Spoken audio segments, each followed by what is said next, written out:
Once upon a time, there were two angels. One angel said to the other, "The story here in the newspaper. Some fellow down on Earth has actually discovered the secret of the Super H-bomb." Impossible. You must be mistaken. Why, they're not ready or wise enough to handle it yet. If exploded now, the bomb would blow man and his Earth sky high. No one would be left alive. My, the housing shortage up here would be terrible. What'll we do? I think we ought to report this to the front office immediately. You're right. Let's go. And so it came to pass that outer space convened a high tribunal to see whether mankind was worth saving. Chosen to speak in his behalf was a wanderer through time, who was a combination of all men, of the pious and the fallen, the bold and the meek, the dreamers and the builders, the chaste and the guilty, the great and the small men of all times, all represented by one who came to speak for all before the high tribunal. And whereas the creature man on the planet Earth has uncovered the secret of the Super H-bomb 60 years before he was scheduled to do so, and whereas heaven is aware and man is not, that such an explosion would bring an end to all mankind, this high tribunal has been convened to determine whether man is worthy, and heaven should intervene in his behalf by not permitting the bomb to explode, or whether man is unworthy and should be allowed to blow himself to eternity.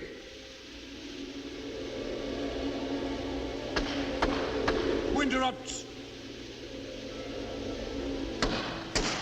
Order! Order in the court.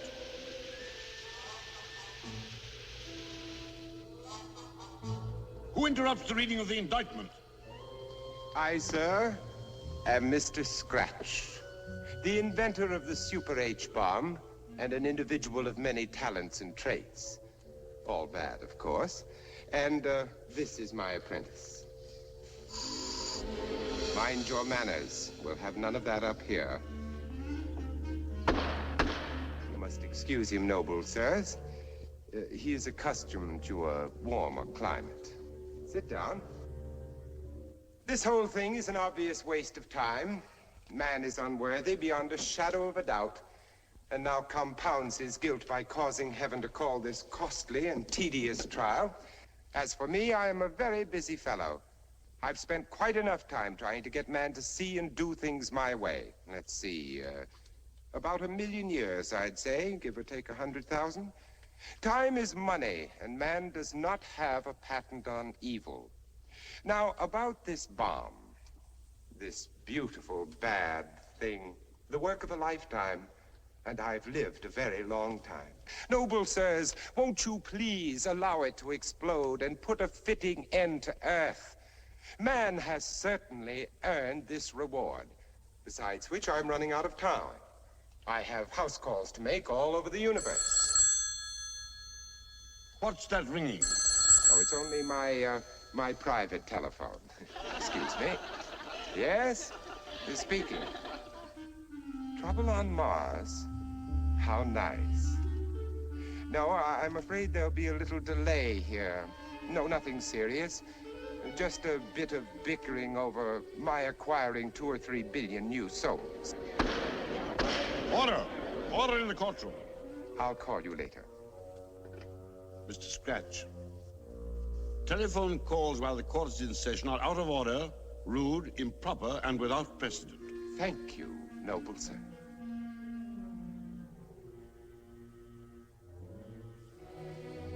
Proceed, clerk.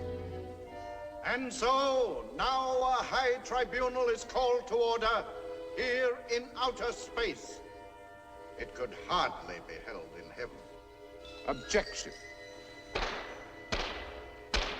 Order! Call the first witness. Adam to the stand. Adam! My lords! Order! Order in the courtroom. Who interrupts the court? Aye, sir. Adam begs to be excused. He is indisposed. I suppose the after effects of eating the first apple haven't quite worn off yet, eh?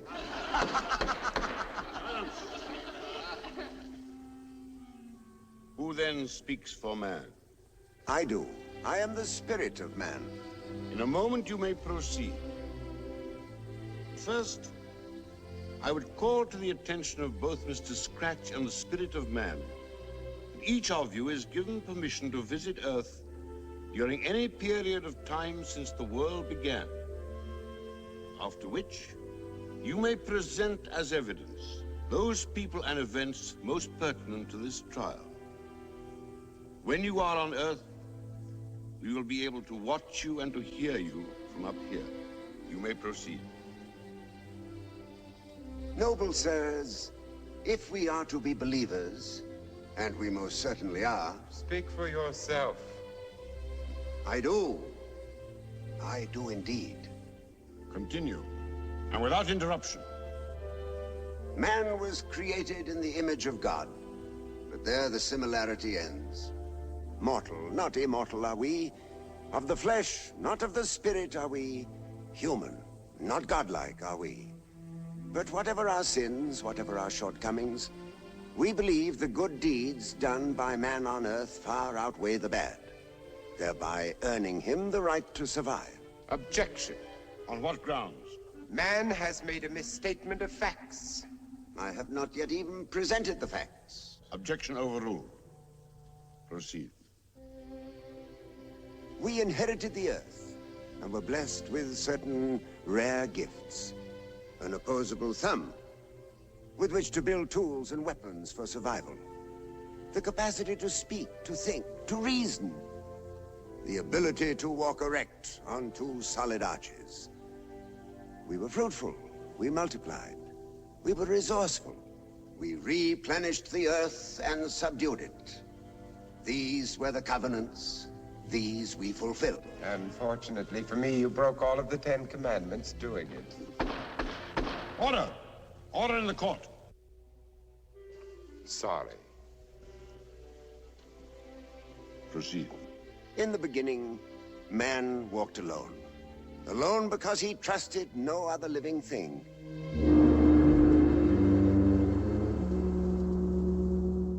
The foe was the forest, and all that was in it. Self-preservation came first. Kill or be killed was the fundamental law.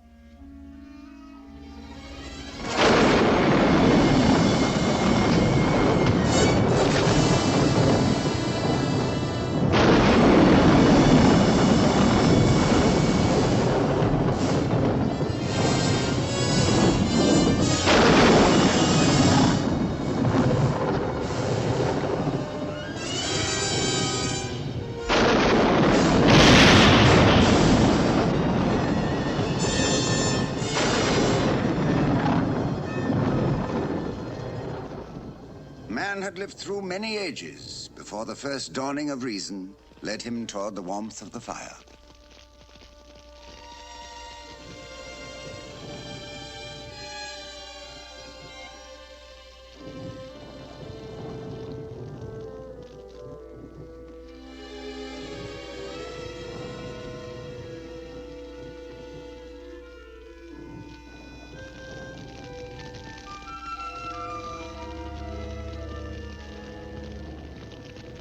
After an infinity of groping in the darkness, man was beginning to find some answers, to understand the values which lay in group living and mutual assistance.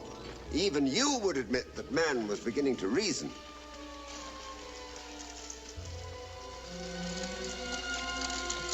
And even you would call it progress when such reasoning led him to fashion the wheel. I think perhaps we'd better be getting back. I can hardly wait.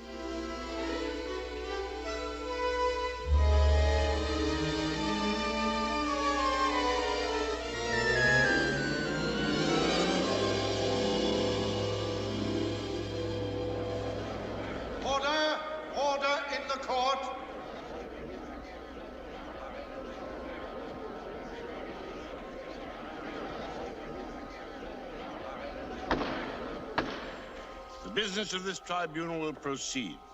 You may continue. And so, noble sirs, as you have seen, man had now begun to learn the meaning of social consciousness. And that was the beginning of his downfall.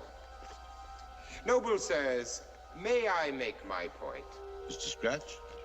I submit that man is a charlatan and a fool. I object. I should think you would. Objection sustained. Well, perhaps I can put it another way. Therefore, I withdraw my statement that man is a charlatan and a fool and submit instead that man is a fool and a charlatan. Same objection. Objection sustained. Mr. Scratch, you are out of order. Perhaps out of order, but not necessarily incorrect. If it please the court, I should like to call my first witness to prove my point. Name your witness.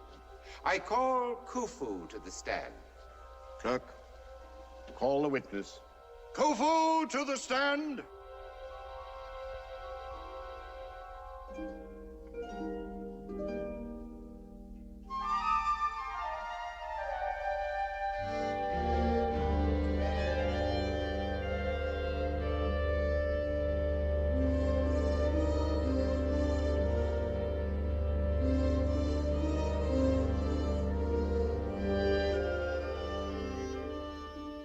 Your name? Khufu, Occupation? Pharaoh, Where? Egypt, When? about 5,000 years ago. It seems like only yesterday. Have we ever met before? We have. Would you mind giving me the particulars?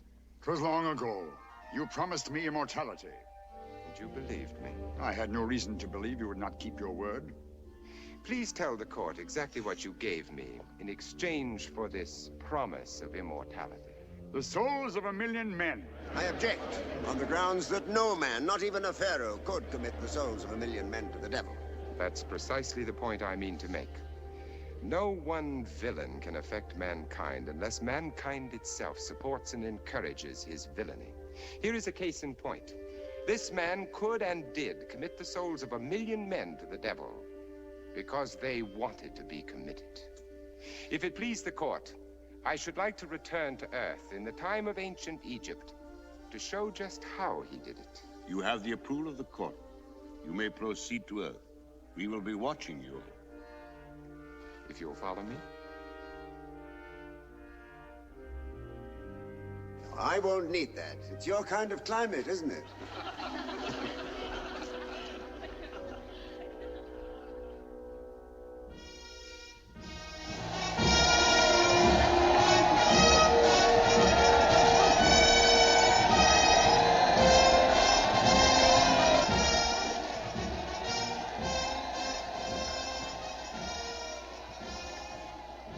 Egypt, 5,000 years ago. And here is Khufu's army. Coming back from their victory over the Nubians. A beautiful, bloody victory. There's my witness, Khufu, the pharaoh, the mighty one. To whom you are indebted for the souls of 1,000,000 men, or so you say. Yes. Look at all those others out there cheering him wildly. Who is it but man himself who started off so well? But what has happened to him now? He's become nothing more than a rooting section, bellowing his throat hoarse in support of his favorite hero. Master and ruler of all the lands of the upper and lower Nile, Lord of all mankind in the realms of the sun and of all people. Enough, I've traveled far, leave me.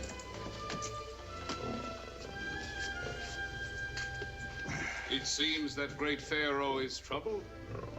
Yes. Trouble. Explain the dream to me, Armana. What nature of dream, Almighty One? It's come to me 7 times.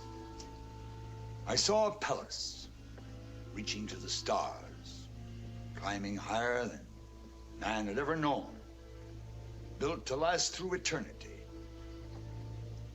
But it was a palace without laughter, without music and feasting. Yet it was a palace in which I slept. Construe this dream to me, Armana.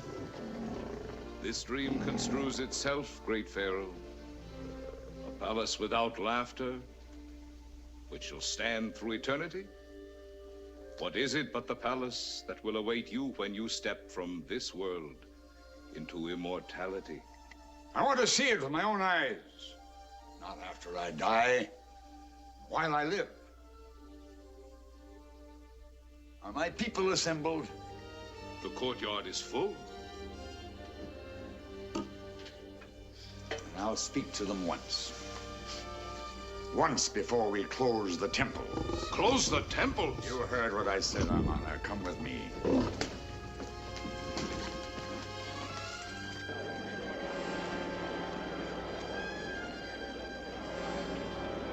Silence! Silence for the God King Khufu.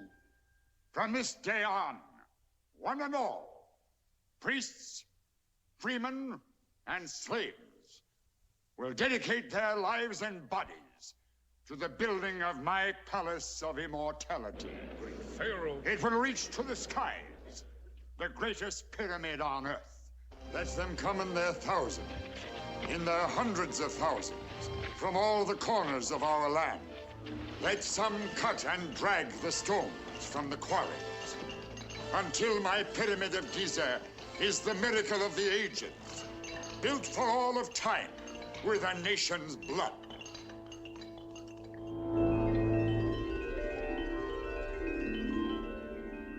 Blood was the right word. And so I submit to you that man himself is to blame for his stupidity in worshipping villains as though they were heroes. And I conclude that the individual villain is only a symbol of the villainy of all mankind. As for you, a perfect symbol, you shall have your immortality, along with a receipt for the souls of 1,000,000 men. Your witness?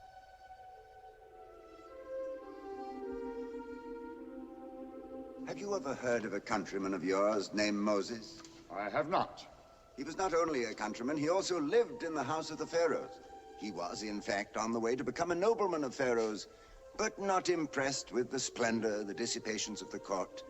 He chose instead to become a simple man of God. Do you infer, sir, that I was not? I do more than that. I proclaim you godless, for only a godless man would make a deal with the devil. I object. No, you don't. You agree or you'll lose your immortality. I agree. I should like to interrupt here and address myself to man. Just what do you hope to gain by this line of questioning? Noble sirs, it is the devil's contention that no one man can be villain enough to affect mankind unless mankind as a whole supports and encourages that villainy. I concede the point. I accept the victory. Not so fast. In making the concession, I insist that it works in reverse as well. No one man can be good enough to affect mankind unless mankind as a whole supports and encourages that goodness. Now, the great men of the world, and they have been countless... Objection. That is opinion, not fact. Sustained. I'll reword it. The great men of the world could not have been both great and good unless mankind wanted to support that goodness. I intend to show that man's inherent goodness is strong enough to rise above the bad, even if both are born in the same place, as Khufu and Moses. One a pharaoh, the other destined for almost as high a post, but there the similarity ends. No more questions. The witness may stand down. Oh, by the way, your receipt for those souls.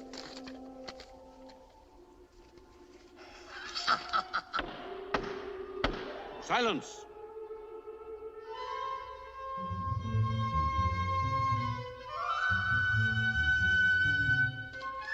The spirit of man will continue.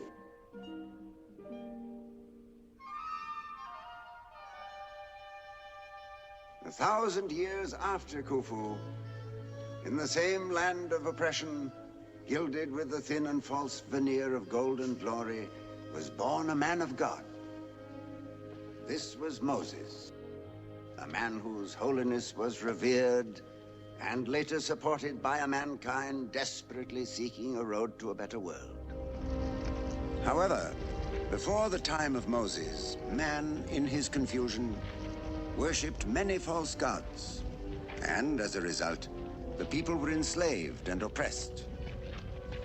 The soul of Moses revolted in horror, and he fled the land of Egypt and went into the desert. And in the heavens that stretch across the endless wastes, he found the secret of life, and he welcomed a new and more dignified God. And Moses returned to the land of the godless and set his people free, and they followed him back into the desert. And then it came to pass that Moses ascended Mount Sinai.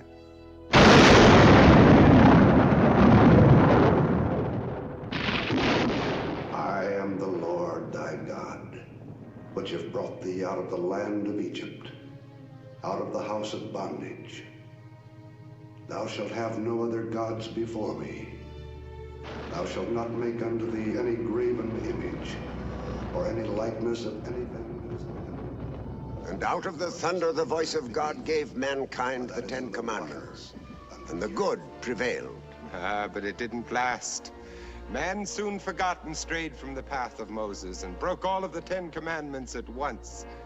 May I remind you of the endless wars and plundering and rape of the ancient world.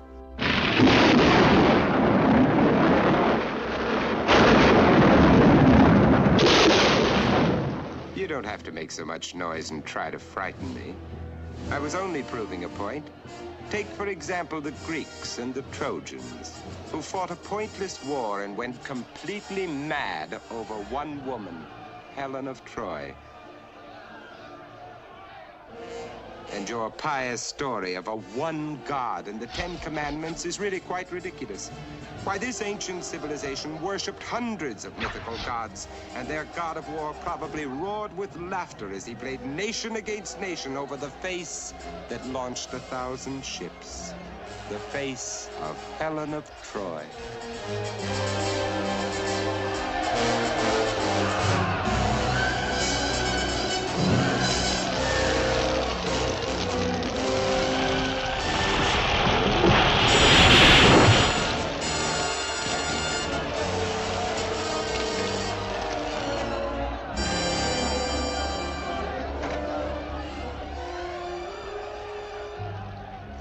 Egyptians, Trojans, Greeks, Etruscans, all killing, all dying, all breaking commandments. Not because one man or 2 men or a dozen men were wrong, but rather because all of mankind was wrong, because they wanted to be. Are you telling me that those men down there would have fought and died if they hadn't wanted to? Oh, I'm sorry. That wasn't meant for you. Well, that's consoling. Well, what's your answer to all this? Sometimes mythology and history become interwoven. Difficult to determine where one starts and the other leaves off. But if we're talking of the ancient world, what about the golden age of Greece? The age of the great philosophers? What about Socrates, with his doctrines of universal humanity which still influence the world more than 2,000 years later? His pupil Plato, who dedicated his life and writings to the creation of a world in which beauty, justice, and love would dominate mankind's existence. Aristotle, the world's first great scientist, whose brilliant mind discovered the rules of reasoning and who, in fact, gave names to the sciences themselves. The early astronomers whose dream of heavenly bodies gave us a celestial road of knowledge. The master artists of ancient times, the incomparable sculptors and their breathtaking creations, and finally, Hippocrates, the father of medicine. Doctor, what can I do? The cough racks his body day and night. Perhaps if I were to sacrifice the oxen... Sacrifice? Nonsense. If you would put your oxen to good use, let them take this man of yours up into the hills, where his cough-torn lungs can breathe clean, fresh air. But he perishes because the gods are angry. He perishes because we live in a world full of superstitious fools. It isn't the gods that make a man sick or well. The gods could strike you dead for saying that. Perhaps they will, but I'm sure they won't strike me with a bellyache. That's heresy. Nature follows certain definite laws which can be observed, and the course of a disease may be more or less predicted. But your help is needed.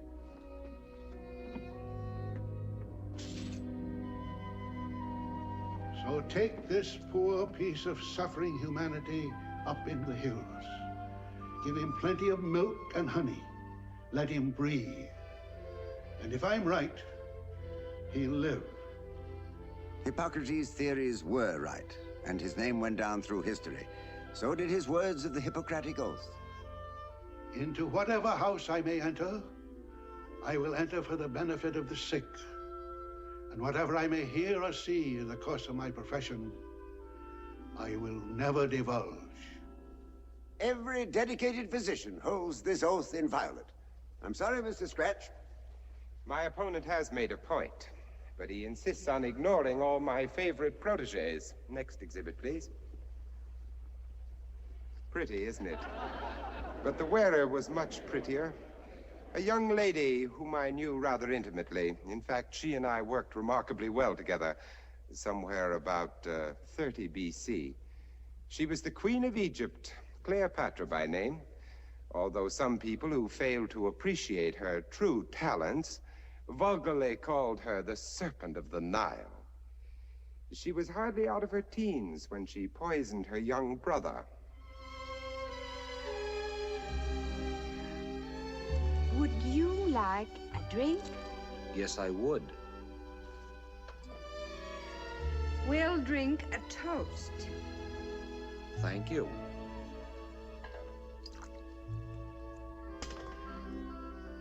To us.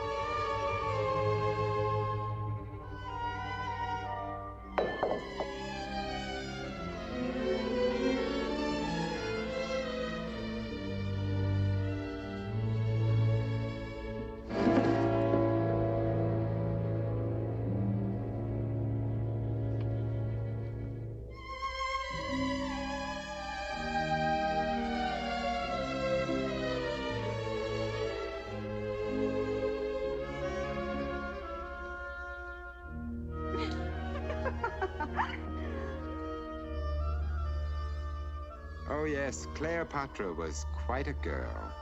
But murder by poison was only one of her indoor hobbies. She was mad about jewels, and shortly afterwards she picked up with a jewel-giving gentleman who was old enough to be her grandfather. Julius Caesar!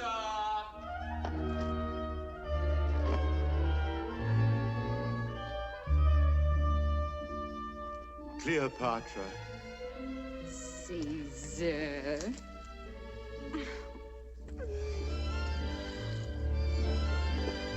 Darling.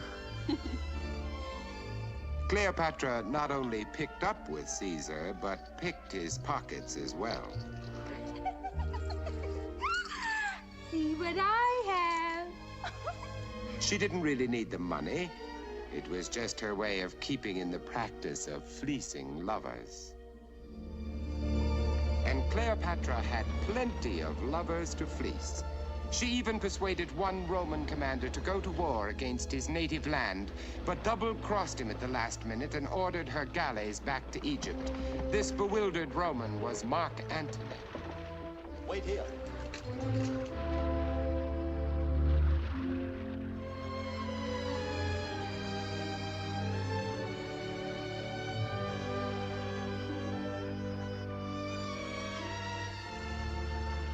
Antony. Cleopatra, why did you turn your ship from the fight? I believe the battle to be lost. All the galleys have scattered and fled before the enemy, and just when the battle was almost won. Do not blame me. What do I know of war? But what about love? Ours. If the worst came, we had sworn to die together. Aren't we together now, Antony? Oh, We can sail back to Alexandria, always together. We can still live, my dearest. With shame on our names. Oh, but with love for each other in our hearts. My galley is swift. The Romans will never catch us. Come closer to me, Antony. What have you done to me? Where have you led me? I was the greatest Roman of them all. What am I now? You are my love.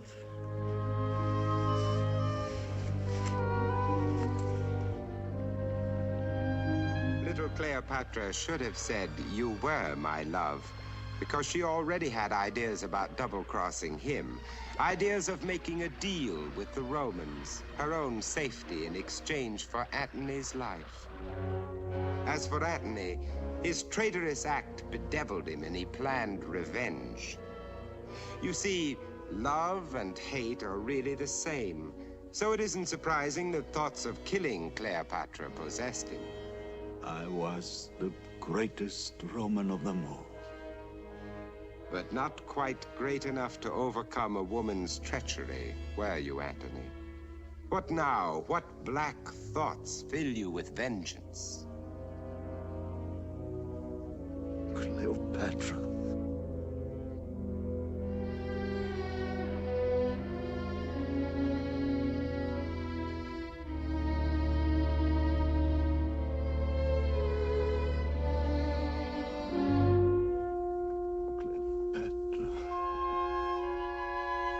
Antony's sacrifice was wasted, for Cleopatra soon suffered a similar fate. You see, suicide was not only fashionable, but necessary when the Romans finally double-crossed her. Oh, speaking of suicide and murder, when it comes to pets of mine whom man has encouraged, we mustn't forget Nero, one of my most talented disciples.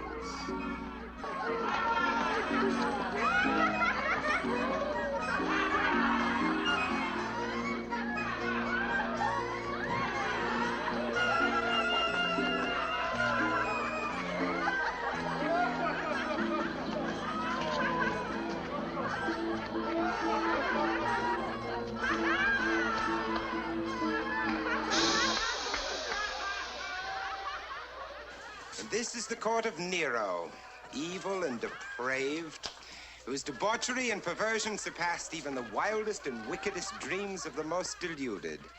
And this is Nero, nursed on a witch's venom, twisted by endless orgies. This madman knew no end to violence, no limit to lunacy.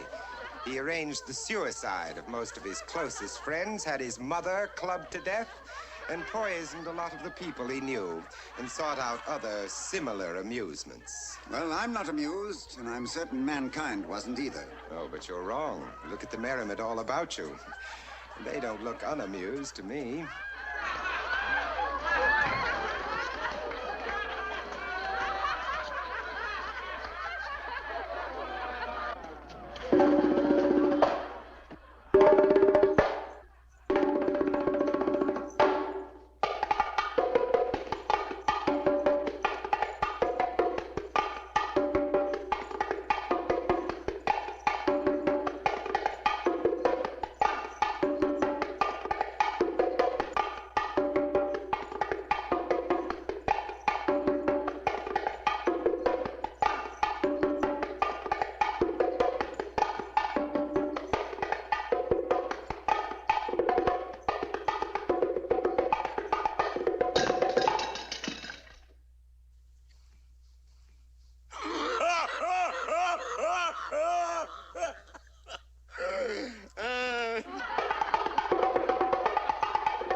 Let the wine flow. For tonight Nero celebrates his greatest triumph.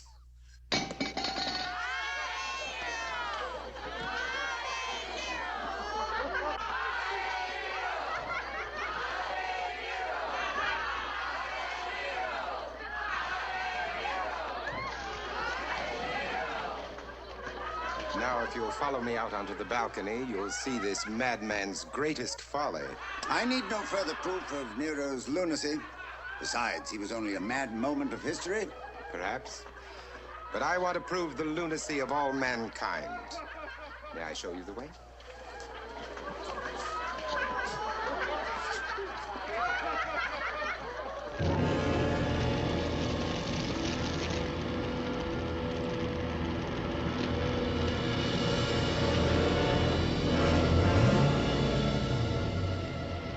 Nero. Oh, a charming fellow, Nero. Burn! Burn my glorious Rome! Burn up to heaven so that Jupiter can see who is greater, you or I! Murderer, maniac, rapist, pervert, matricide, arsonist, bigamist, and sometimes accomplished musician and singer for all social occasions.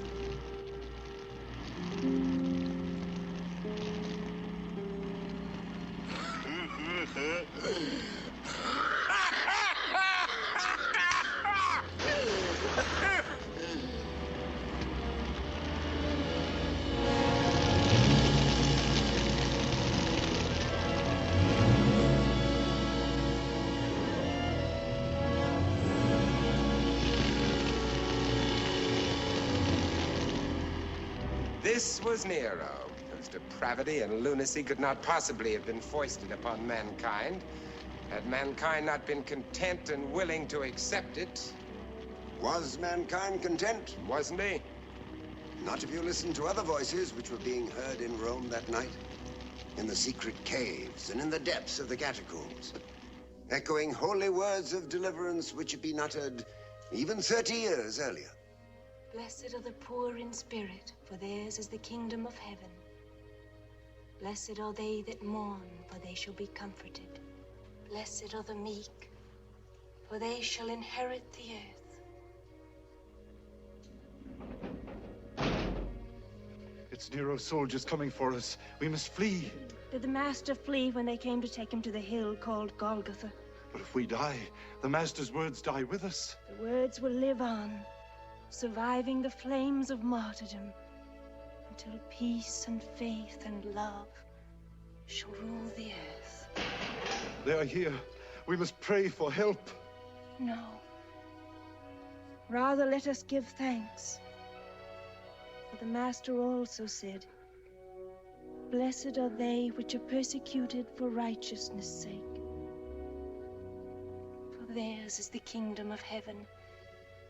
Our Father, which art in heaven, hallowed be thy name.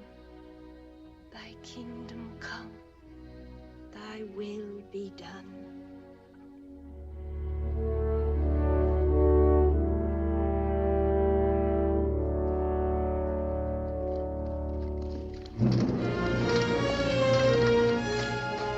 Christian, come with us.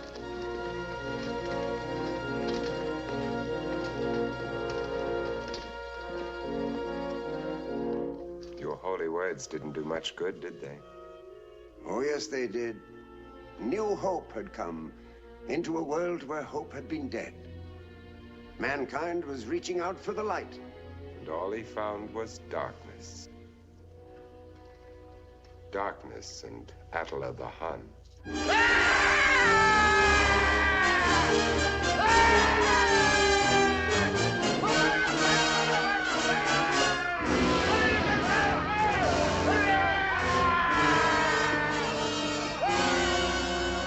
Attila valor swept across the known world, destroying everything that thousands of years of progress had achieved. He burned and pillaged, trampling cross and blade beneath his hordes of destruction.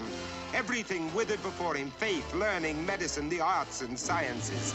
The Dark Ages, hundreds of years of the Dark Ages, until nothing was left except misery, fire, and blood.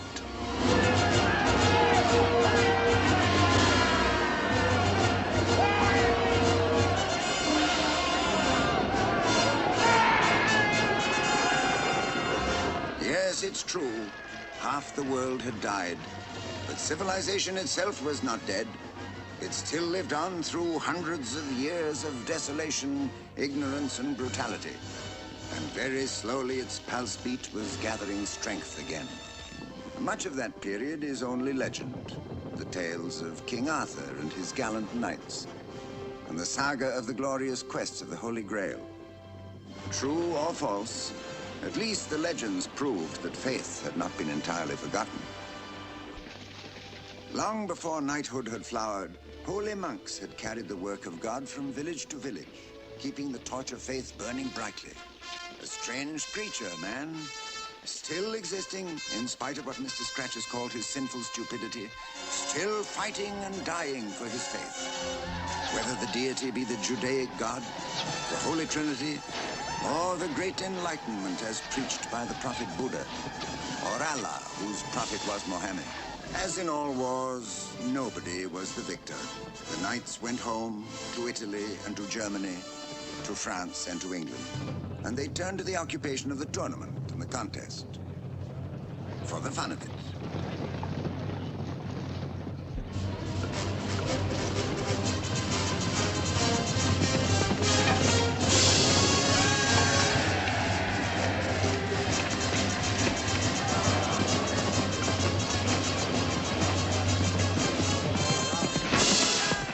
Just like that. Well, maybe it wasn't always fun.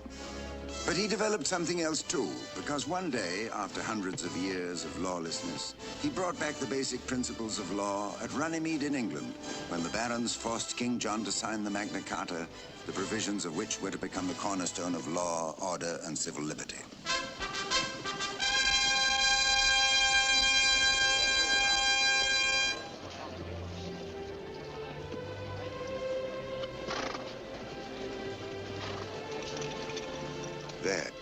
There, King John signed it, much against his will. Once again, man had discovered the sacredness of human rights. Had he indeed. And what about Joan of Arc? You shouldn't have mentioned Joan. Her story was the triumph of faith. The triumph of blithering idiocy, coupled with a criminal cruelty even I couldn't have surpassed. Human rights, eh? Noble sirs, may we look at what mankind did to that young woman. Oh, those voices of Joan's. I tried to plug her ears, but the voices were too persistent.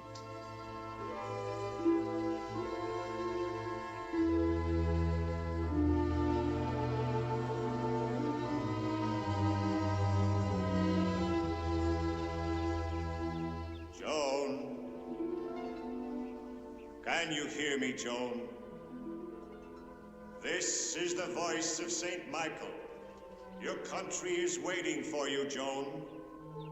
Go to Prince Charles. Tell him you will lead his army in the name of God, and you will raise the siege of Orleans. You will save France. So Joan went to Prince Charles, and he believed her tale and gave her command of the army. The effect was quite startling, all things considered. Word of her valor spread like wildfire, inspiring a beaten nation with new fervor. And soon men were flocking to Joan's standard from every corner of France. From every vineyard and street corner they followed, escorted by priests, but ready for violence. You will raise the siege of Orleans. You will save France by attacking. We can win by attacking. Attack! God is with us. Joan raised the siege of Orleans, and thanks to that, Prince Charles was crowned King of France only 2 months later. Joan continued to lead her armies in their quest for freedom. True, she did have courage and faith. But when she led a sortie against the soldiers of Burgundy, she was taken prisoner. Take a good look at how her faith and courage were repaid. Joan was tried by a court in the castle at Rouen. A court that condemned her before it even convened. Get on with the burning! Put an end to this trial!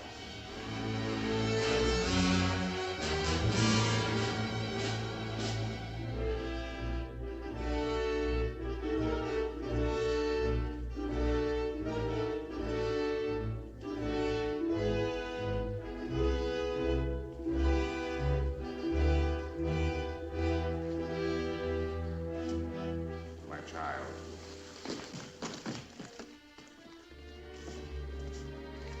Repent, my daughter. Your hours are numbered, and the patience of this court is ended. Repent. And deny that you ever heard voices. But he did speak to me. The voice of blessed Saint Michael cannot be denied. Other voices spoke to me too. My voices will not be denied. Liar! You blaspheme before this God of God. How dare you tell the Bishop of Beauvais such tales? Witch! Heretic! The girl lies and must be burned. Heretic, liar. Where is your Saint Michael now? Answer us, Maid of Orleans. But I do not command blessed Saint Michael. He comes and goes of his own free will. But even if I could call him before you, I would not. For I would be ashamed to have him see you treat me so badly. Have we truly treated you badly? Badly and foolishly as well. Your offer is ridiculous. You ask me that I deny that my voices came from God, and in return you offer me imprisonment. Yet if I persist that my voices are truly those of angels, you will burn me at the stake.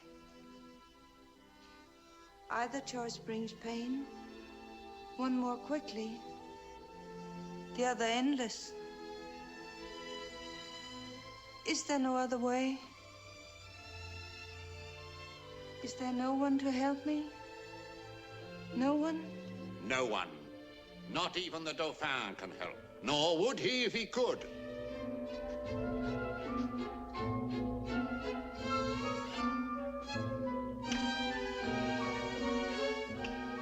Charles! Prince Charles! Have you turned from me too? Then there's truly no one left for me. Saint Michael. Oh, blessed Saint Michael. Have you also forsaken me? Poor Joan, burned at the stake. The truth she spoke meant nothing. The stake was a symbol of man's greed, selfishness, and above all, of his lack of faith.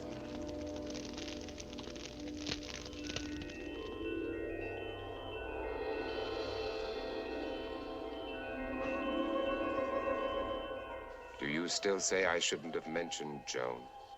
Well, I say that when it comes to mankind's guilt or innocence, the story of Joan of Arc is an indictment of the entire Middle Ages.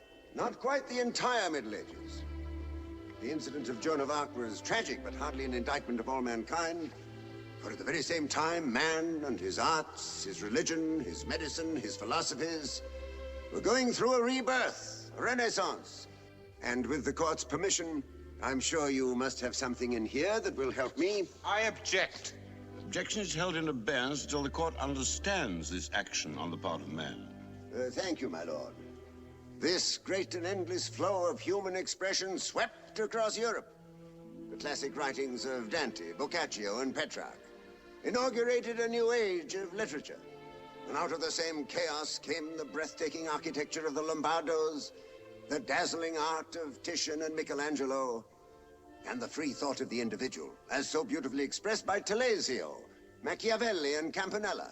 The printed word, made available to great numbers of people by the invention of the printing press was a significant contribution to the self-assertion and emancipation of the human will. Mr. Scratch's objection is overruled. Continue. Noble sirs, I submit for your consideration mankind's miraculous recovery and regeneration following the misery, the hatred, the bigotry, and the massacres of the Dark Ages. Further, I submit, as a symbol of the time, a man of greatness whom mankind followed willingly. His name, Leonardo da Vinci.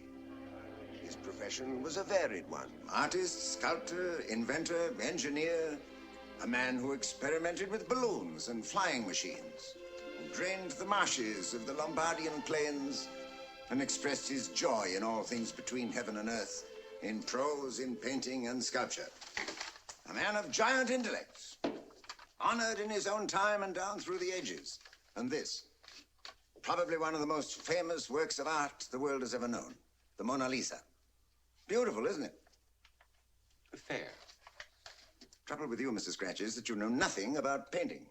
I've never pretended to be an art expert. And this, the most beautiful painting in the world, The Last Supper. Certainly a mankind wise enough to recognize and follow the path opened by Da Vinci must be basically sound and deserve to survive. Objection? On what grounds? On the grounds that the spirit of man does not mention mankind's motives. Of course, Leonardo was recognized, but not for any holier-than-thou reasons, but rather for the most diabolical groundwork ever laid for a volcanic future. As evidence, listen to this portion of a letter that he wrote to the Duke of Milan, praising himself for somewhat other achievements. Sustained. The letter, please. Most illustrious Lord, having seen and considered the proofs of all masters and inventors of instruments of war, I am emboldened to put myself in communication with your excellency in order to acquaint you with my secrets. I have plans for making cannon, convenient and easy of transport. I have plans for constructing engines suitable for attack. I can make armored cars, can supply catapults. I have plans for destroying every fortress and other stronghold. The exhibits, please. As further proof, these were all made by Da Vinci. Can anyone deny that every war maker owes Leonardo an eternal debt of gratitude for these so-called achievements? Designs which set the stage for the machine gun and the tank. Is it to mankind's credit that he enshrines this alleged genius who envisioned atomic destruction? Can my colleague answer that? Mr. Scratch gives Da Vinci more credit than that great scholar would desire. A man of gentle and thoughtful ways, he hated violence and war, but certainly did not hesitate to use his talents to combat your diabolical schemes. Furthermore, can you deny the great influence that such daring dreamers exerted on venturesome people like Christopher Columbus? And so, Father, the ship sails east from Spain over a long and tedious route, and finally, after much travel, it lands in the Indies. Now, just suppose it were possible to reach the Indies by traveling in the opposite direction, west instead of east. And just suppose the route was shorter and more direct. Impossible. Impossible. Yes, but why? I'll show you why. Only madmen would sail under your command. You would sail right off the end of the earth into a dark abyss. Boom! No more ship. But suppose, Father, there were no end of the earth, no dark abyss. Here. Suppose this is Spain, and suppose these are the Indies. And suppose instead of traveling east, the ship travels west around the earth, and in half the time, lands in the Indies. Possible. Possible. Bueno. Bueno. And so the Orange became the Earth, and the single ship became a full expedition. The spirit of adventure, exploration, and discovery, fought for and experienced by Columbus, opened a new territory, half again as large as the world already known. Columbus showed the way, and mankind followed. I concede the point, but to what end? Murder, pillage, rape? Does my noble colleague remember what happened within 30 years after Columbus showed benevolent mankind the way to the New World? Have you too quickly forgotten the slaughter of the Aztecs by Cortez? This violent pattern set by the bloodthirsty Cortez, all in all, turned out to be one of my better jobs. The slaughter of the New World was endless, but delightful. Was this what they called a high road to a better world? The slaughter wasn't quite endless because there were also other nations which didn't believe in these methods of forceful submission. One day, an ambassador from the invincible King Philip of Spain came from his ship through the streets of London to bring an ultimatum of war to Queen Elizabeth of England. The cheers, by the way, were not for the Spanish envoy, but for his English escort. It seems that England and Spain were somewhat less than friendly. Announcing the arrival of His Excellency, the Ambassador from the court of His Most Catholic Majesty, Philip II, the King of Spain. We await this handsome Spaniard.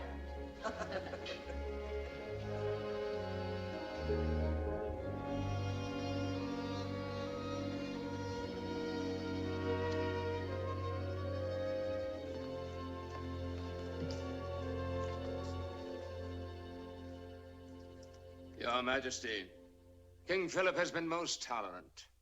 No nation on earth can stand against Spain, yet your little country flaunts us at every turn.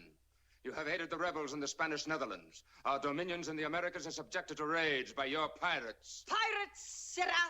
I refer to your captains, Drake, Frobisher, Grenville. These captains sail in the name of England. Then I suggest you command them to retire to English waters, for the oceans belong to Spain. Just as the Americas belong to Spain. Is that your meaning? The Americas are ours by right of conquest. And have you also conquered the fishes of the sea? It pleases your Majesty to joke. No, sirrah. No joke. Speaking for my little England, home port of pirates and marauders, I say I believe the sea should be free to all nations to sail and trade in peace. And, sirrah, you may tell your king, I shall not command my captains to withdraw. Madam, I must make my meaning clear. Concur with King Philip's wishes, or you will be faced with an armada of fighting ships greater than the world has ever known. We will fight you with fire and with sword until your little England is no more than a vassal state of Spain. You will take those words back. I speak for my king. But the choice is yours. Peace or war? I shall await your answer.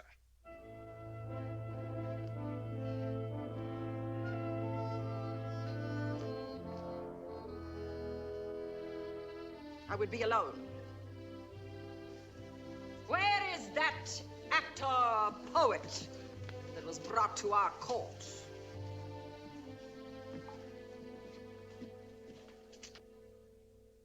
William Shakespeare, at your service, Your Majesty. But if you prefer that I also should withdraw... Withdraw? That is what Spain would have me do. Hide me head like a snail in a shell. These are affairs of state, ma'am. I am but a poor player. But not a poor writer, or so I've heard. Forgive me, young man. Your queen has much on her mind. Read to me. It might help. I have here, Your Majesty, the beginnings of a new comedy. I call it The Taming of the Shrew. The taming of the shrew? Am I the shrew? And will King Philip of Spain tame me? Your Majesty, in writing this play, I had no thought of politics. No, of course not.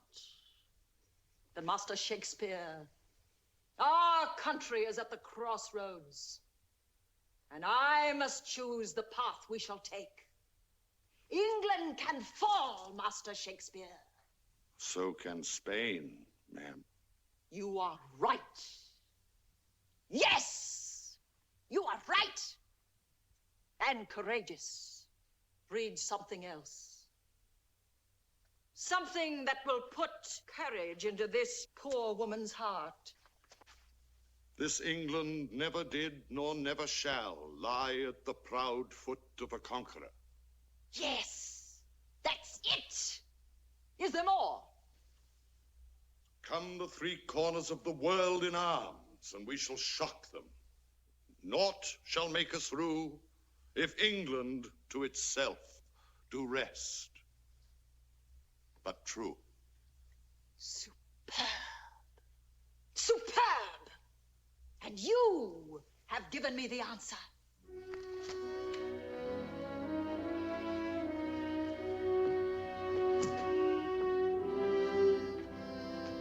The answer was to fight. The Spanish Armada sailed against England and suffered a defeat which altered the history of the world. Because, with the power of Spain broken, the seas were freed from her domination.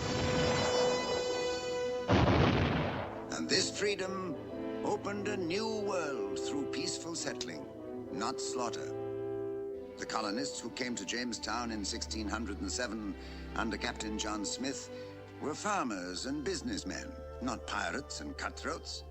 They were men of honor, interested in the development of the new world. They cleared the forests, built homes, started a new, happy existence. This was mankind living up to the covenants. My colleague paints the prettiest pictures. Not accurate, but pretty. What peaceful settling of the New World was man describing, which omits the outrageous stealing of land from the Indians?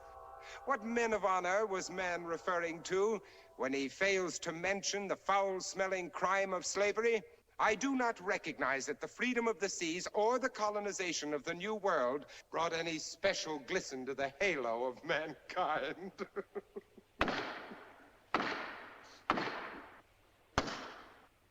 I hardly find your dialogue amusing, Mr. Scratch. You must forgive me, sir. I was just remembering another form of halo crowning. Don't drink it. It's an exhibit.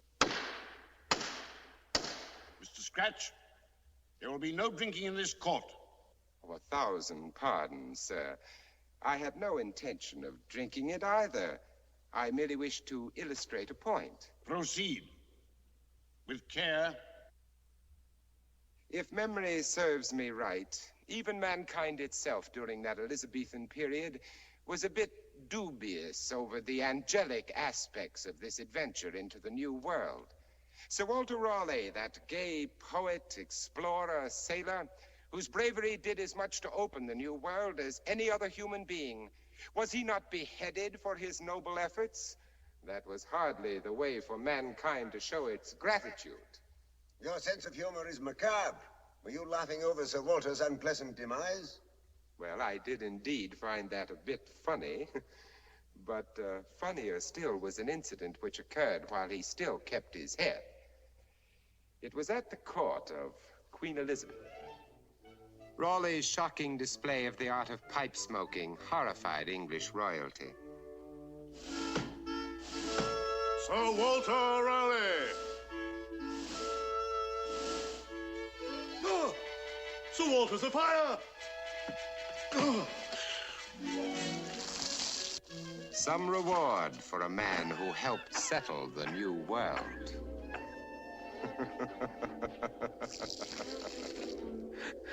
Sir Walter's head took terrible punishment. First they bathed it in beer, and then they cut it off. What sort of an enlightened world is this, of which mankind boasts, and which rewards discovery with a beer bath and a beheading, and allows one man to enslave his brother and others to steal land and kill the rightful owners, and those that were not killed were cheated out of their birthright? Which reminds me of a certain real estate transaction involving these trinkets. It was one that could hardly be called a benevolent gesture of mankind. Do you remember the story about Manhattan Island and Peter Minuit and the Indians?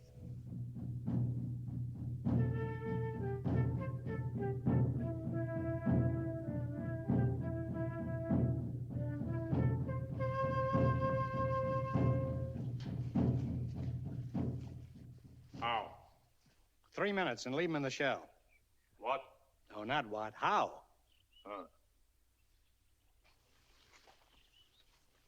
$35, not cent less.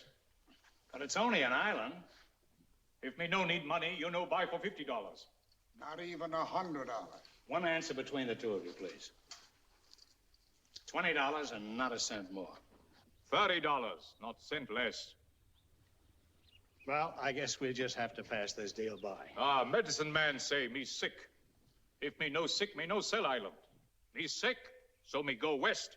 You're crazy to go west. The whole west is full of Indians. You want to get killed. I'll tell you what I'll do. I'll raise my offer to $22. $26, not cent less for island of Manhattan. Why don't we have a drink and forget the whole deal? My medicine man tell me no drink, no smoke.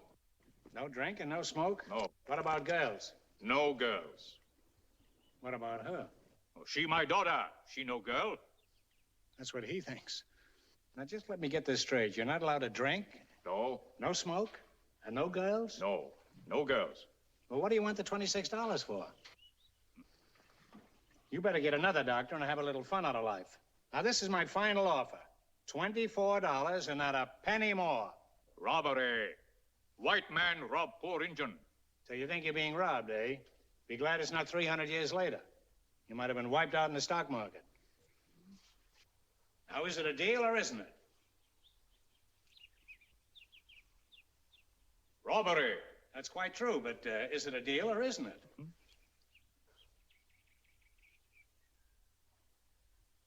Deal. Good. Shake. You, Laughing Water, turn around.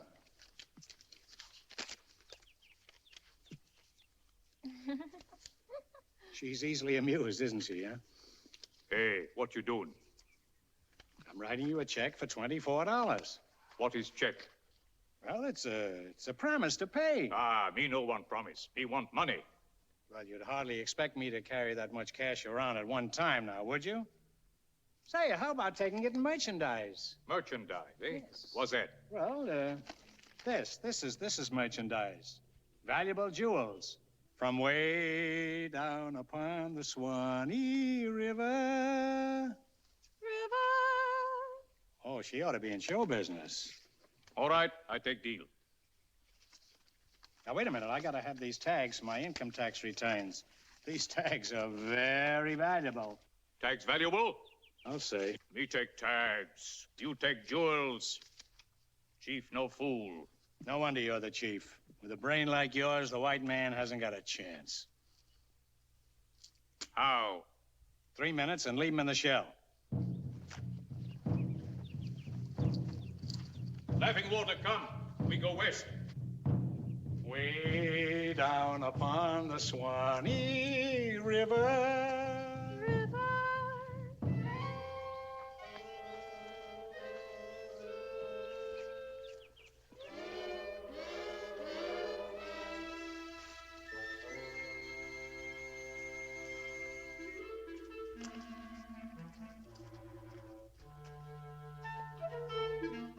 White man no fool either.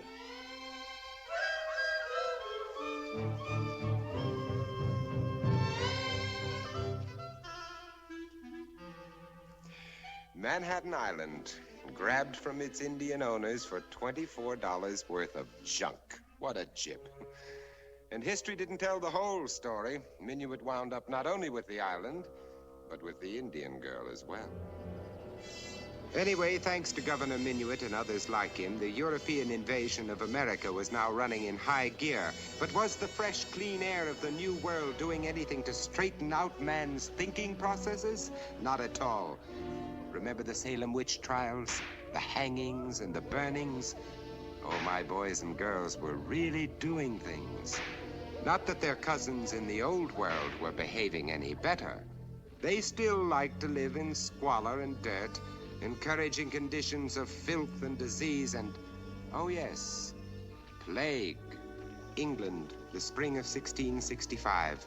In London alone, the death rate was nearly 1 in 6. Whole families died behind their guarded doors, and in the night the death carts came through the stricken city.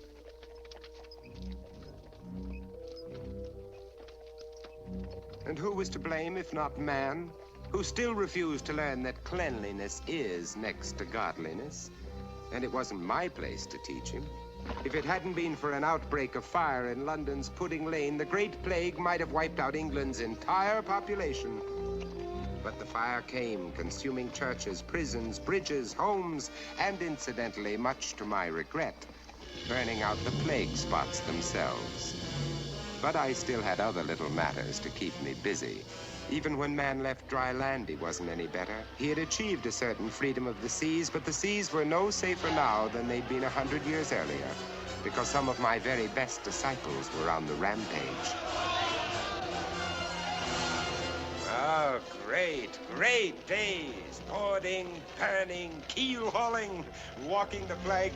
Believe me, for homicidal mania and unmitigated villainy, the 17th and 18th centuries hit a new low. But also a new high, because there's another side to the picture. The great discoveries. Some of them made by mere chance. Let me show you. It's possible that Isaac Newton's revelation of the laws of gravity may have been more painful than he reported. For here's what happened when Newton went strolling in his apple orchard. Newton was somewhat less than fond of apples, but what happened that day almost made up for Adam's fiasco with the same fruit.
Might have been a painful experience, but to Newton, it proved that all that goes up must come down, even if it's just an apple on the head.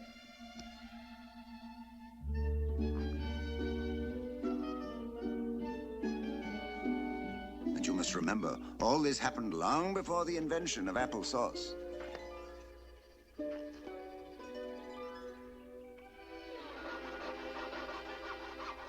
True or false, the story of Newton and the apple proves that mankind has never been found wanting for a sense of humor. And even as the worlds of science, music, and medicine advanced, so did the spirit of man and his thinking.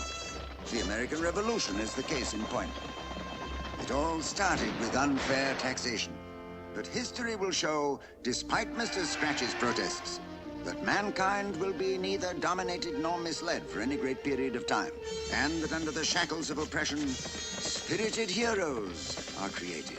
Paul Revere was one of many who clearly recognized right from wrong and led the revolt against tyranny. George Washington was another giant who also carried the torch of freedom, which illuminated a path for other such fervent men as Thomas Jefferson, Benjamin Franklin, and John Adams. Together, they recognized that all men are created equal, and that whenever any form of government becomes destructive of these ends, it is the right of the people to alter or to abolish it, and to institute a new government.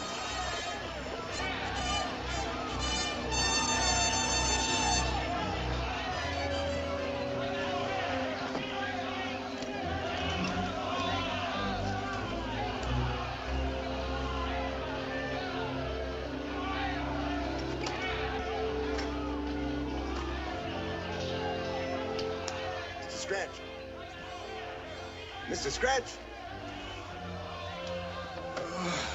Where are we? What's all this? This is a picture of man throwing off the yoke of oppression, and showing that he wants only freedom of spirit. Freedom of spirit. Mass murder, pillage, blood, all blessed in the spirit of freedom. I never said that. Oh, I Not holding it against you, I like bloodshed.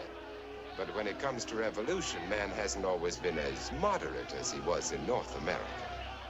Take France 13 years later. Nobody would have dreamed the country was bankrupt. The courtiers giggled and made love, particularly in the salon of a charming lady named Marie Antoinette, who happened to be the queen.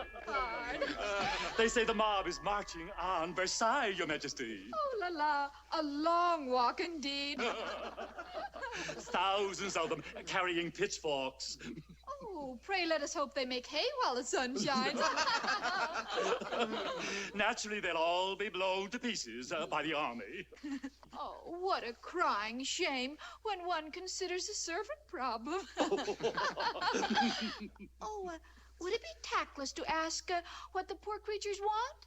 They protest they haven't any bread, Your Majesty. No bread indeed.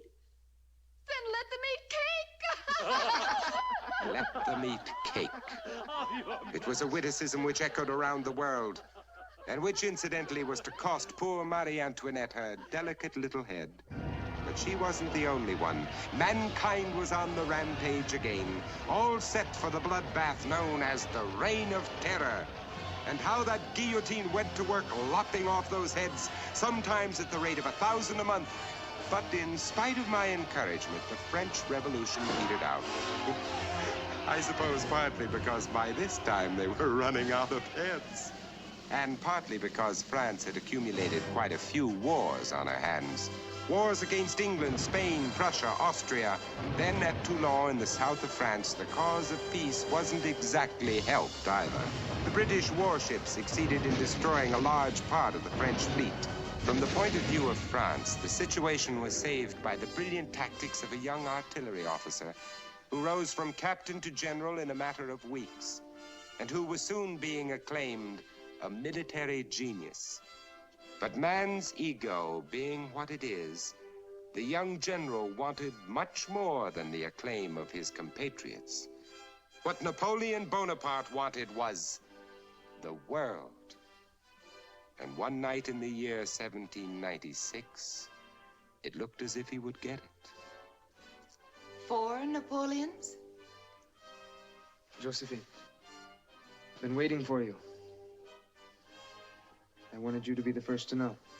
They've given you the command? Yes. Oh, I'm so very glad. But it's you I have to thank. It was your influence that made it possible. Did Napoleon Bonaparte's ability have nothing at all to do with it? I thank you for saying that. But even the greatest of men need help. Lack of perception isn't one of my failings. Nor is modesty one of your virtues. But I'm so happy for you. You lead our armies into Italy and you'll win. Yes, I will. For the glory of France.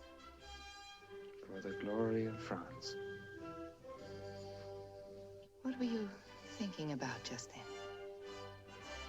The future? Listen to that music. A marching song of France.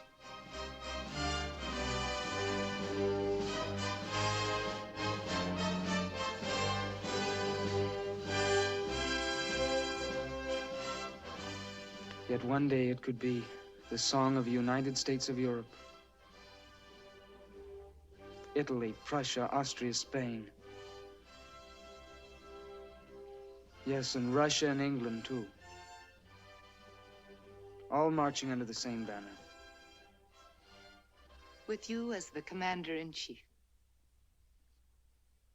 There's a higher rank than commander-in-chief.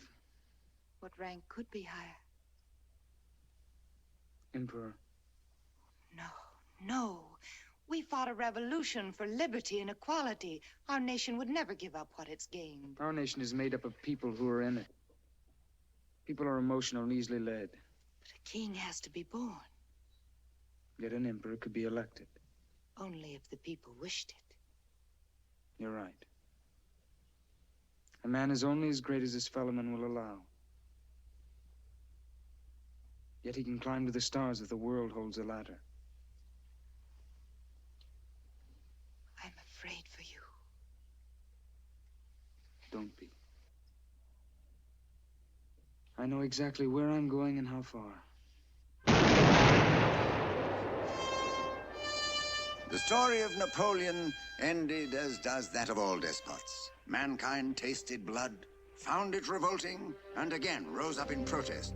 To bring an end to the long, twisted road, Napoleon, who had tried to climb to the stars, had burnt himself out, meteor-like. And it was mankind who sent him into exile.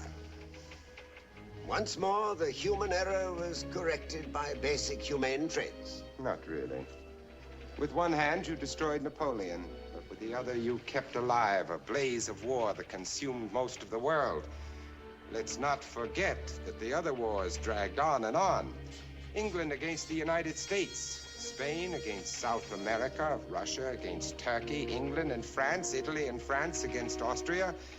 And those who tested the so-called freedom of the seas paid a mighty high price for the trespassing. The price ran as high as life itself. Was this the purpose for which man was brought to Earth? Even the opening of your new world, which you so recently described in awe-inspired tones, was something less than a Sunday picnic. Then came the Red Man, fighting for his very survival, and the White Man, determined to take away this so-called God-given heritage, used the foulest of methods. Rather confusing, don't you think?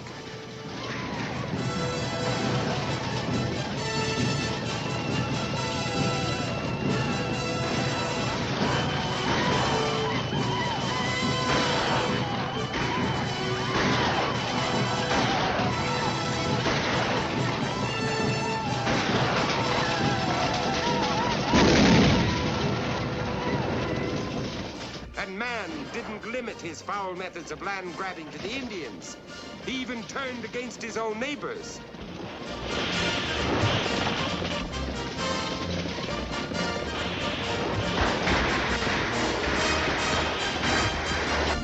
Gold fever added to the madness of greed, pestilence, and murder, until finally nature itself revolted and screamed out in anger in an attempt to put an end to mankind then and there.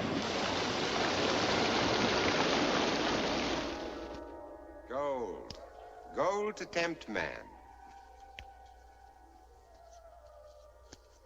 But nature didn't quite make it, so man was off to the races again. In what way now, my lord? You want further examples? The little red book, please. Oh, I'm sorry. I have it handy here myself. Now, let's see. Oh, yes. What about the years 1861 to 65, the American Civil War? Can man talk his way out of that one? There's no point in even attempting it, but at least something great came out of it. Something great, eh? He calls it great. Oh, I'm not saying it wasn't. Brother against brother, father against son, 750,000 dead. Why should I complain? But what was great about it from mankind's point of view? I'll tell you, Mr. Scratch. It preserved a way of life. Do you condemn man for the deeds of Abraham Lincoln? Deeds which were endlessly good, including the Emancipation Proclamation that was designed to give freedom to the slaves. And now, the proclamation.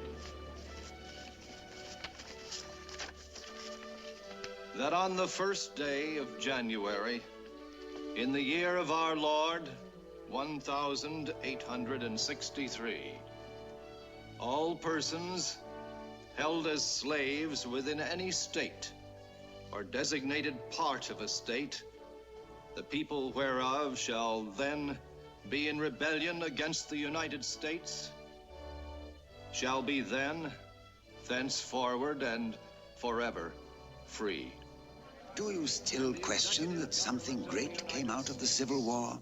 And does Mr. Scratch also ignore and condemn the great composers whose music continued to delight the world? Beethoven, Brahms, Verdi. Add to this the accomplishments of the great inventors, such as Alexander Graham Bell, who gave the world the telephone. Mr. Watson, come here, I want you. Mr. Watson, come here, I want you. Mr. Watson, you did hear me. And then there was Thomas Edison, the wizard of Menlo Park, who turned night into day.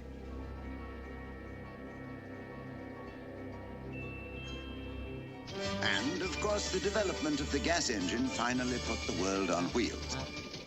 Some of them flat. And despite the objection of our four-legged friends, whose first cousin, the Iron Horse, had a rather fiery evolution itself. Or does man stand accused because the Wright brothers gave him the ability to fly like a bird? Well, maybe not quite like a bird. Were all these achievements so negligible, noble sirs? With mankind's future in the balance, can we ignore the progress of the last 150 years? By your leave? Yes, Mr. Scratch? The last 150 years, says he. Well, I'll take it from there and say that never in the history of the earth has man reached such depths of stupidity, greed, immorality, and self-indulgence as in these self-same last 150 years. Do you want to hear the record? It's all in here. You told us that man freed the slaves, but what about the slaves he created? The slaves that worship the god of war, the god that killed 8.5 million men in World War I.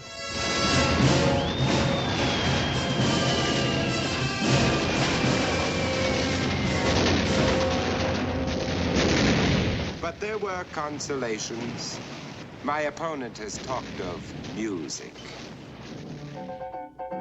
There was music, all right. A new rhythm, maybe, but guaranteed to send the blood pressure soaring.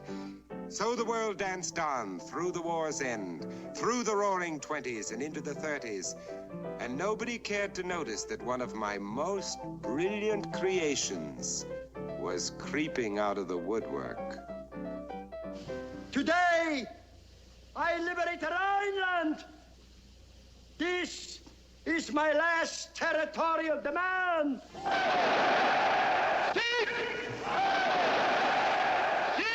Today, I invade France. This is my last territorial demand. Today,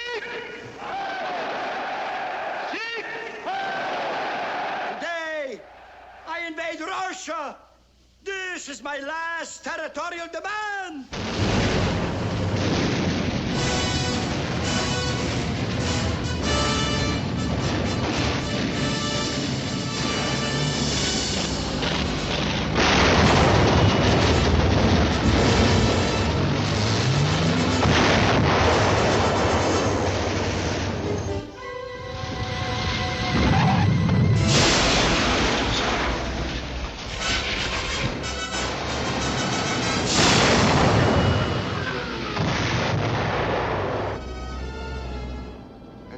The world continued to dance through another war.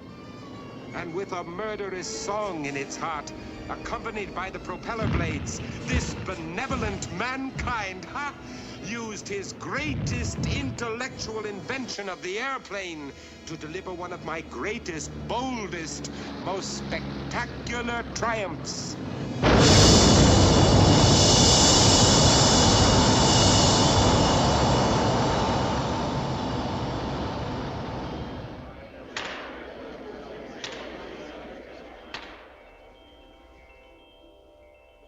Session of the High Tribunal of Outer Space is called to order.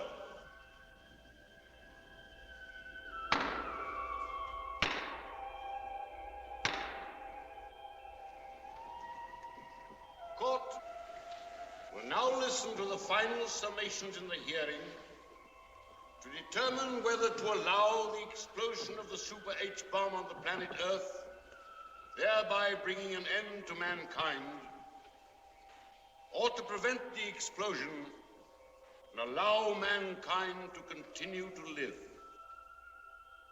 The spirit of man will be heard first.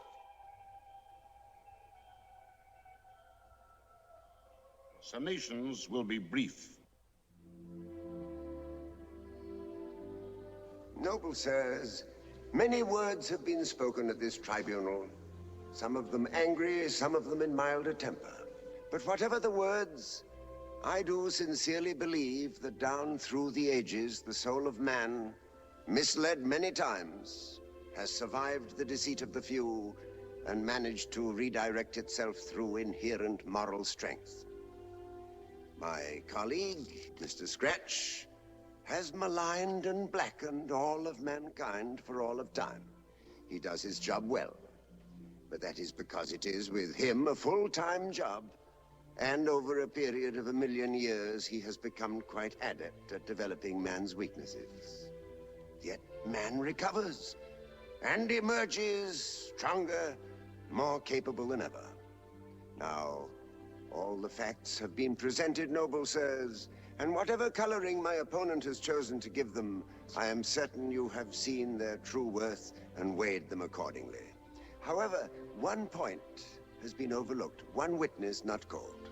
And with your permission, I raise that point and call that witness now in place of the usual summation. This procedure is most unusual. But this case is most unusual. And since it carries a decision to affect all eternity, it does not seem unreasonable to beg your indulgence on this one point. Request granted. Thank you, my lord. And now I call your attention to my last witness, the man of tomorrow. If there is no tomorrow, and no men of tomorrow, all the yesterdays will have had no meaning. All the sacrifice, faith, and progress since man first appeared on Earth will go unrewarded, and the world of evil, presided over by the devil himself, will have been victorious. If goodness be its own reward, let there be a tomorrow on the planet Earth.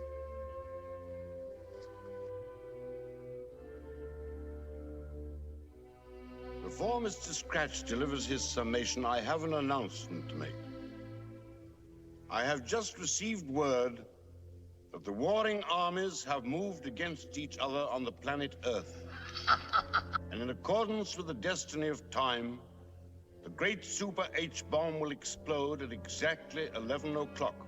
I direct your attention to the great clock of outer space. When the clock strikes 11, the bomb will go off and bring an end to mankind, unless, as such decisions are entrusted to us, we decide that the bomb shall not go off and that mankind shall survive. Therefore, speak quickly, Mr. Scratch, and make your summations brief. For we must make a decision before the clock strikes 11. Speak, Mr. Scratch.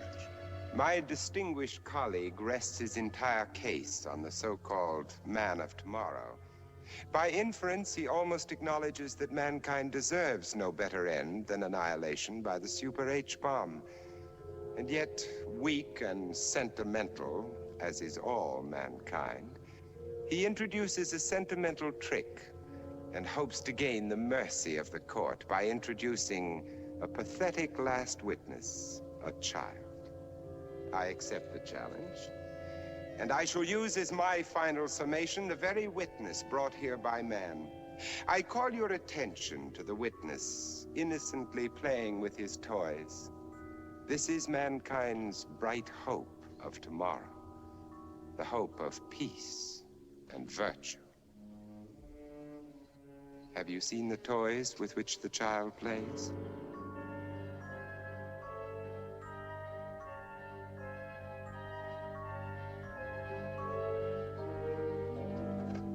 A toy gun and a toy sword. My lords,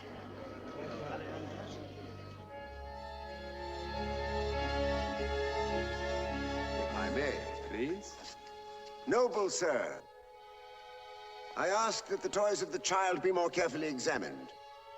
With the court's permission, the gun fires nothing more dangerous than music. Listen. Objection. That is still more sinister. Objection overruled. And the toy sword is nothing but a pencil box.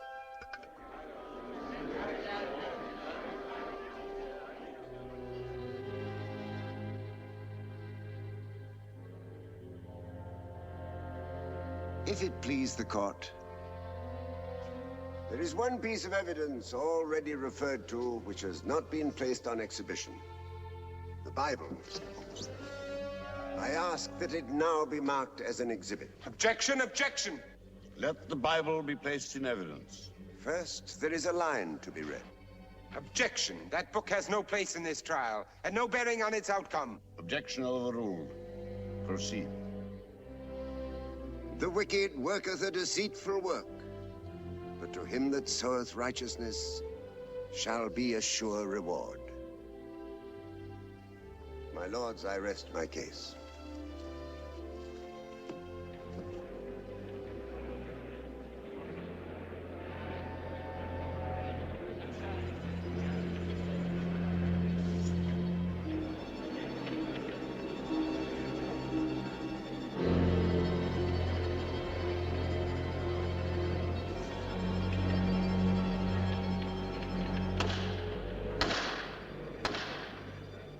Gentlemen,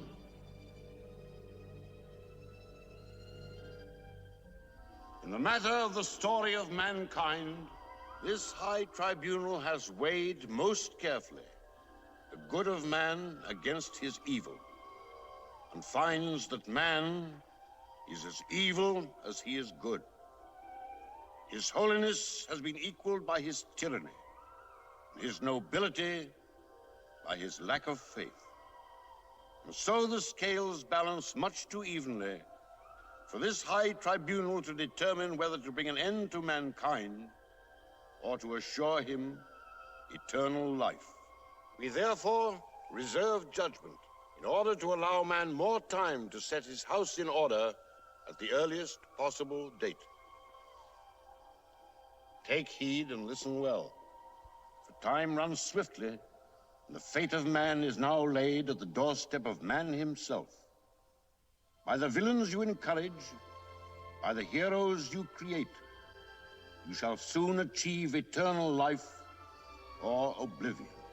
Therefore, it is the decision of the High Tribunal of Outer Space that this court shall soon convene again to determine, finally, whether mankind shall continue or be destroyed by the Super H bomb. This choice is entirely up to you.